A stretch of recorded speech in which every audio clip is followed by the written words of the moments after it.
ಕುಂಬಳದಾಳು ಬಿಳಿಗೇರಿ ರಸ್ತೆ ಅಗಲೀಕರಣಕ್ಕೆ ಸಂಬಂಧಪಟ್ಟಂತೆ ಆಪ್ತರೊಂದಿಗೆ ವಾಟ್ಸ್ಆ್ಯಪ್ನಲ್ಲಿ ಹಂಚಿಕೊಂಡ ಮಾಹಿತಿಯು ಬಹಿರಂಗವಾಗಿ ಚರ್ಚೆಗೀಡಾಗಿದ್ದು, ನನ್ನ ಹೇಳಿಕೆಯಿಂದ ಯಾರಿಗಾದರೂ ಮನಸ್ಸಿಗೆ ನೋವುಂಟಾಗಿದ್ದಲ್ಲಿ ಕ್ಷಮೆಯಾಚಿಸುವುದಾಗಿ ಮುತ್ತರ್ಮುಡಿ ಗ್ರಾಮದ ಎಂಎಸ್ ಶ್ಯಾಂಪ್ರಸಾದ್ ಹೇಳಿದ್ದಾರೆ. ಮಡಿಕೇರಿಯಲ್ಲಿ ಸುದ್ದಿಗೋಷ್ಠಿ ನಡೆಸಿ ಮಾತನಾಡಿದ ಅವರು, ಕುಂಬಳದಾಳು ಬಿಳಿಗೇರಿ 2.5 ಕಿಲೋಮೀಟರ್ ರಸ್ತೆ ಅಗಲೀಕರಣ ಕಾಮಗಾರಿ ನಡೆಯುತ್ತಿದ್ದು, ಕೃಷಿ ಭೂಮಿ ಒತ್ತುವರಿಯಾಗಿರುವ ಕುರಿತು ಆಪ್ತರೊಂದಿಗೆ ವೈಯಕ್ತಿಕವಾಗಿ ವಾಟ್ಸ್ಆ್ಯಪ್ನಲ್ಲಿ ಮಾಹಿತಿ ಹಂಚಿಕೊಂಡಿದ್ದೆ. ಅವರಲ್ಲಿ ಒಬ್ಬರು ನನ್ನ ಹೇಳಿಕೆಯನ್ನು ಗ್ರಾಮಸ್ಥರಿಗೆ ಬಹಿರಂಗಪಡಿಸಿದ್ದಾರೆ ಎಂದರು. ಕೆಲ ಗ್ರಾಮಸ್ಥರು ನನ್ನ ಹೇಳಿಕೆಗೆ ಆಕ್ಷೇಪ ವ್ಯಕ್ತಪಡಿಸುತ್ತಿದ್ದು, ನಾನು ಯಾವುದೇ ದುರುದ್ದೇಶದಿಂದ ಆ ಹೇಳಿಕೆ ನೀಡಿರಲಿಲ್ಲ ಎಂದ ಶ್ಯಾಂಪ್ರಸಾದ್ ತನ್ನ ಹೇಳಿಕೆಗೆ ಸಾರ್ವಜನಿಕವಾಗಿ ಕ್ಷಮೆಯಾಚಿಸಿದರು.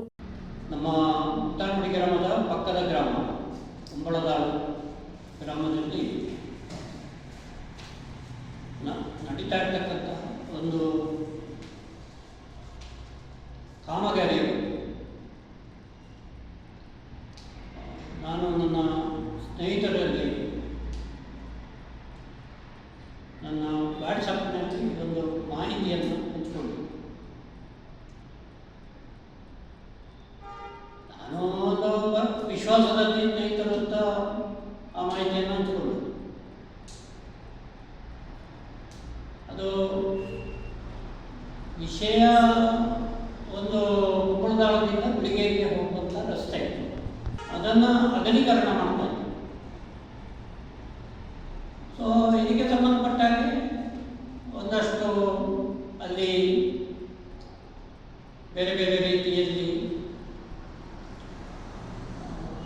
ಕೃಷಿ ಭೂಮಿಯನ್ನು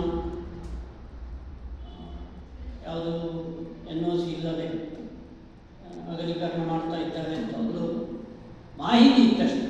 ಅದಕ್ಕೆ ಸಂಬಂಧಪಟ್ಟಾಗಲೇ ನಮ್ಮ ವಿಶ್ವಾಸಾರ್ಹ ವ್ಯಕ್ತಿಗಳ ಜೊತೆ ನಾನು ವಾಟ್ಸಪ್ಪಲ್ಲಿ ಒಂದು ಕೆಲವು ಮಾಹಿತಿಗಳನ್ನು ಹಂಚಿಕೊಂಡಿದ್ದೆ. ಅದನ್ನು ಯಾರೋ ಆ ಗ್ರಾಮದ ಅವರಿಗೆ ಒಬ್ಬರಿಗೆ ಕಳಿಸಿದ್ದಾರೆ, ಒಂದಿಬ್ಬರಿಗೆ. ಅವರು ಅವರಿಗೆ ಆಕ್ಷೇಪವನ್ನು ವ್ಯಕ್ತಪಡಿಸಿದರು. ಒಂದು ದೂರನ್ನು ಇಲ್ಲಿ ತಾಲೂಕು ಪೊಲೀಸರು ದೂರನ್ನು ಕೊಟ್ಟಿದ್ದರು. ಅದರ ಬಗ್ಗೆ ಎಲ್ಲ ಪೊಲೀಸ್ಗಳು ಕರೆದು ಅದನ್ನು ಪರಸ್ಪರ ಮಾತುಕತೆ ಮಾಡಿ ಅದು ಯಾವುದೇ ರೀತಿಯ ನೋವನ್ನುಂಟು ಮಾಡುವ ಉದ್ದೇಶ ಅಲ್ಲ. ನಮಗೆ ಒಟ್ಟು ವಿಷಯಗಳು ನಾವು ಪರಸ್ಪರ ಬಂದಾಗ, ನಾವು ಪರಸ್ಪರ ಮಾತಾಡಿಕೊಂಡಾಗ ಒಂದು ಅಭಿಪ್ರಾಯ ನಾನು ಹಾಕಿದ್ದೇನೆ ಅಷ್ಟೇ ಅಂಥೇಳಿ ಆ ಕಡೆಯವರು ಬಂದಿದ್ದು. ಅವರ ಹತ್ರ ಮಾತುಕತೆ ಬಿಟ್ಟುಕೊಂಡು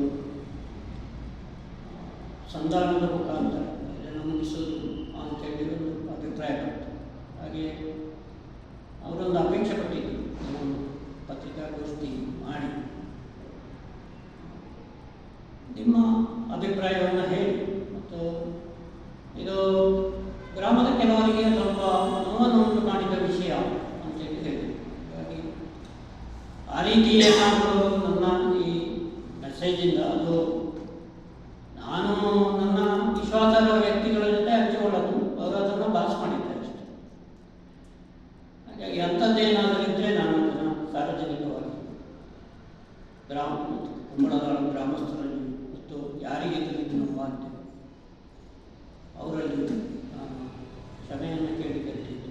ಹೀಗೆ ಸಮಾಜದಲ್ಲಿ ಸಂಘರ್ಷ ಮಾಡಿ ಜೀವನ ಮಾಡಬೇಕಾದ ಅವಶ್ಯಕತೆ ಏನಿಲ್ಲ. ನಾವು ಸಂಘರ್ಷದ ವ್ಯವಸ್ಥೆಯಲ್ಲಿಲ್ಲ. ಆದರೆ ಸತ್ಯಾನ್ವೇಷಣೆಯ ಒಂದು ವಿಚಾರ ಚರ್ಚೆಗಳು ಬಂದಾಗ ನಾವು ಸ್ವಲ್ಪ ಹೆಚ್ಚು ಧನಾತ್ಮಕವಾಗಿ